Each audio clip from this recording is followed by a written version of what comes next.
saying it's going to cost 750,000 jobs. It's the CBO who's been saying that. So, you know, in the long run, I think it will affect people. If you talk to the Defense Department, they seem to think that it's going to affect them.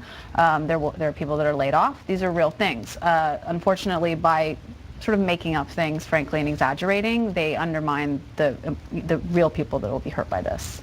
What's tough sometimes to listen to, Charles, is when they forget what they said before. Or at least it appears that they forgot what they said before. I think it's a willed amnesia.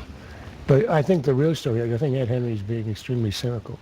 The real story is that between our first clip of the secretary saying we're going to have to cut the Border Patrol, and today, they discovered in the headquarters of DHS a pot of gold.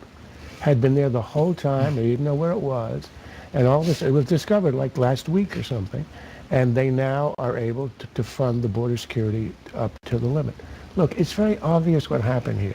In the experience in the past, when there have been shutdowns or threats of shutdowns, Republicans took the blame. That was in the 90s with the government shutdown and with the debt ceiling. If anything bad happened, even if it was unrelated, let's say the reduction in our credit rating, the Republicans got the blame.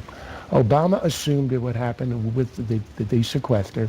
So he went after all the stuff that would be really appalling, like denying Iowa tots a visit in the White House and opening the border. And it turned out that everybody says, look, they're spending $3.5 trillion a year, and you can't have a tour of the White House, and you have to end up laying off the border security people. It's absurd. So the blame was headed the administration's way, and thus the pots of gold all of a sudden have been discovered in every agency in government. It's an Easter miracle. Today, Steve, Jake